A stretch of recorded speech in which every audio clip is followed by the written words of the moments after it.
finalement, nous avons quasiment fini. Nous sommes capables maintenant de parler de classe d'équivalence cinématique, de faire l'hypothèse d'un solide indéformable, de proposer des liaisons entre classes d'équivalence cinématique, de proposer un graphe de structure pour analyser le mécanisme. La seule étape qui nous manque, c'est de proposer un schéma cinématique complet de notre mécanisme, qu'il soit plan ou 3D. Alors un schéma cinématique ou un schéma d'architecture, nous allons voir qu'il y a une différence entre ces deux outils. Le schéma architectural ou d'architecture, c'est ce qui est proposé ici. C'est quoi? Ça traduit l'ensemble des liaisons qui existent dans votre système. L'ensemble des liaisons, ça veut dire que ce sera plutôt orienté pour une étude statique. Pourquoi? Prenons cet exemple. Ici, j'ai, vous pouvez le repérer, une rotule, une linéaire annulaire, d'accord, qui viennent guider l'axe d'un engrenage. Mon engrenage, il est ici, de ma roue dentée, on va dire plutôt, qui engraine sur une autre roue dentée, elle-même en liaison, rotule d'un côté, linéaire annulaire de l'autre. Très bien. Mais ça veut dire quoi? Cette rotule associée à cette linéaire annulaire, ça permet uniquement à ma roue dentée de tourner suivant son axe. Donc je pourrais très bien représenter ça par la solution qui est ici, c'est-à-dire un pivot. Et si je souhaite étudier uniquement les mouvements de mon mécanisme, ça me suffit largement de savoir que c'est un pivot. Par contre, si je veux savoir quels sont les efforts encaissés par chacune des liaisons, j'ai besoin de faire la différence entre mes deux liaisons. Ce sera toute la différence entre un schéma d'architecture et un schéma cinématique minimal.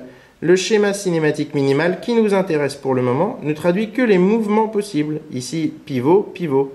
Tandis que le schéma architectural traduit l'ensemble des liaisons existantes, ici rotule, linéaire annulaire, pour être capable de déterminer les efforts encaissés par chacune des liaisons. Alors, comment constituer notre schéma cinématique minimal? Il y a une méthodologie à respecter pour ça. La première étape, ce sera de préciser la phase d'étude du mécanisme. Alors, pourquoi est-ce qu'on parle de ça?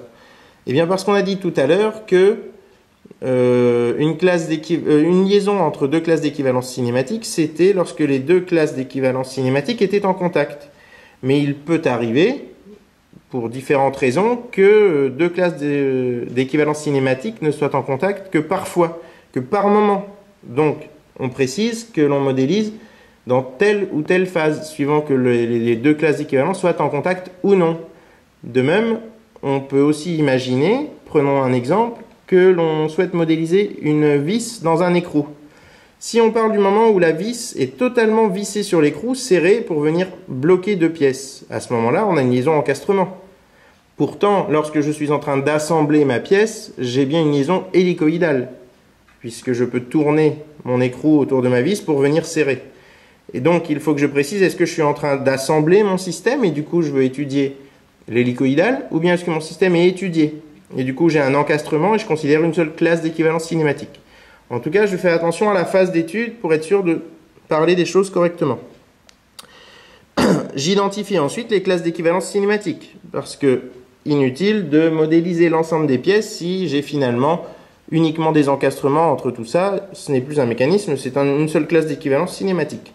Une fois que ces classes d'équivalence cinématique sont identifiées, je vais pouvoir réaliser le graphe des liaisons. Réaliser le graphe des liaisons, ça veut dire identifier les classes d'équivalence, identifier les liaisons qui existent entre les classes d'équivalence.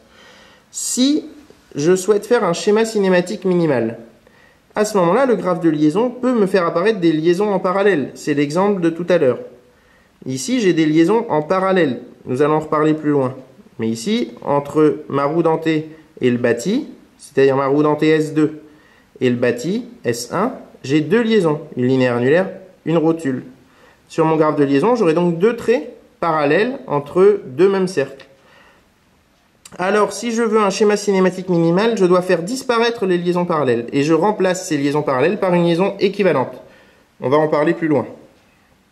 Et enfin, je peux réaliser le schéma cinématique, c'est-à-dire positionner les centres de liaison, représenter les liaisons normalisées et relier les liaisons pour faire apparaître les classes d'équivalence cinématique. Vous allez vous entraîner en réalisant maintenant le schéma cinématique de cette pince.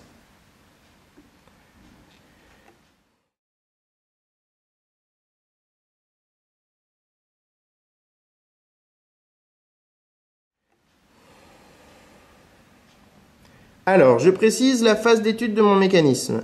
Ici, Le galet, par exemple, ne sera pas forcément, si j'ai un peu de jeu, en contact avec le même côté de ma rainure, suivant que je sois en train de me fermer et donc de tirer sur la pince, sur le vérin, ou bien de pousser la tige du vérin pour venir ouvrir ma pince. Donc je précise la phase d'étude de mon mécanisme. Ici, par exemple, nous avons choisi la phase de fermeture de la pince. Je peux aussi travailler par symétrie, d'accord? Je peux travailler sur la moitié de la pince seulement. Je vois que le modèle cinématique est totalement identique de l'autre côté. Je ferai la symétrie plus tard. Maintenant, j'identifie mes classes d'équivalence cinématique. Je ne vais pas revenir là-dessus, nous l'avons déjà vu dans une précédente vidéo. Toutes les pièces sans encastrement constituent à chaque fois une classe d'équivalence cinématique. J'ai donc ici 6 classes d'équivalence cinématique. Je réalise le graphe de liaison, de même. Nous l'avons déjà réalisé complètement dans une précédente vidéo. J'ai mes 10 solides, c'est-à-dire mes 4 pièces symétrisées plus les 2 pièces centrales qui n'existent qu'une seule fois, ce qui me fait donc 2 x 4 plus 2, 8 plus 2, 10. D'accord? Maintenant, je réalise le schéma cinématique. Alors, je m'approche un petit peu. Qu'est-ce que je fais? Je positionne le centre des liaisons, là où je vais modéliser la liaison avec sa représentation normalisée. Je remplace maintenant chaque centre de liaison par le modèle de la liaison nécessaire. Ici, j'ai donc une ponctuelle, une glissière et mes pivots. Je vais maintenant relier ces liaisons pour représenter mes classes d'équivalence cinématique.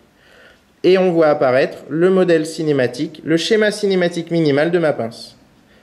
Qu'est-ce qu'on peut constater? J'ai ma glissière, j'ai mon vérin ici, j'ai mes pivots, j'ai ma ponctuelle ici, entre le galet et le bâti, et la pivot au centre. Petite remarque, ici vous voyez, j'ai voulu représenter le galet. Le galet, il est donc en pivot avec la pièce bleue et en ponctuelle avec le bâti. Donc j'ai ce petit trait là. Il n'est pas anodin ce petit trait là. Il veut dire que ce rond orange est bien en liaison pivot avec la pièce qui est au centre. Si je n'avais pas ce petit trait là, cette pièce orange serait dans le vide. Elle ne serait pas liée. Elle serait en ponctuelle avec le bâti, mais elle ne serait pas liée à cette pièce bleue. Vous remarquerez aussi que le bâti, pour montrer que c'est la pièce que je considère comme fixe, je représente un petit râteau ici, lié à cette pièce pour bien dire cette pièce-là est considérée comme celle ne bougeant pas du tout. Voilà.